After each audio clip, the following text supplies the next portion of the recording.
សាទតាព្រំកិលឬប្រាសាទព្រំកិលប្រាសាទនេះមានឈ្មោះថាប្រាសាទតាព្រំកិលឬក៏ប្រាសាទព្រំកិលដែលកសាងឡើងដោយព្រះបាទជ័យវរ្ម័នទី7នៅចុងសតវត្សទី12ពោលគឺនៅឆ្នាំ1186គ្រិស្តសករាជប្រាសាទតាព្រំកិលមានទីតាំងនៅសង្កាត់គោកចកក្រុងសៀមរាបខេត្តសៀមរាបក្នុងគោលបំណងឧទ្ទិសថ្វាយដល់ព្រះពុទ្ធសាសនាក្នុងរចនាបថបាយ័នចំណុចពិសេសរបស់ប្រាសាទនេះគឺត្រូវបានកសាងឡើងជាមន្ទីរព្យាបាលរោគនាសម័យបុរាណ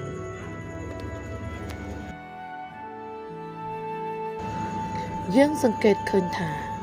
ប្រាសាទតាព្រំកិលកសាងឡើងពីថ្មភក់ហើយម្យ៉ាងវិញទៀតសម្បូរទៅដោយរូបចម្លាក់ប្លែកៗអស្ចារ្យជាច្រើនដែលមានដូចជាស្រីទេពអប្សរព្រះពុទ្ធរូបប្រជានុរាស្ត្រពុទ្ធសាសនិកសត្វមកសត្វនាគនិងកសិករជាដើមប្រាសាទនេះបានបាក់បែកស្ទើរតែទាំងស្រុងទៅហើយតែត្រូវបានជួសជុលឡើងវិញដោយអាជ្ញាធរជាតិអប្សរា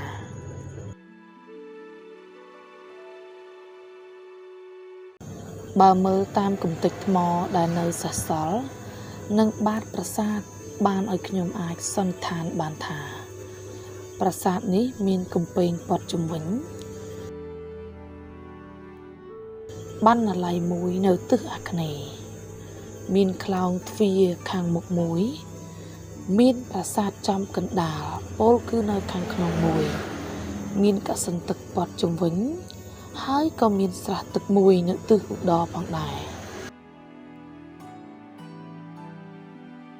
ប្រាសាទកណ្ដាលមានទ្វារចំនួន4ច្រកចូលនៅទិសបូរទ្វារ3ទៀតជាទ្វារបញ្ឆោតទេពោលគឺបិទចិត្តបើកពុំបានដែលមាននៅទិសឧត្តរទិសទក្សិណនិងទិសបស្ចិម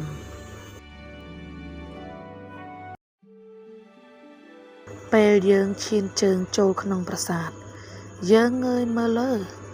នោះយើងនឹងឃើញមានចម្លាក់ព្រះពុទ្ធរូបចំនួន5ព្រះអង្គដែលកំពុងតែសមាធិលើបល្ល័ង្កផ្កាឈូក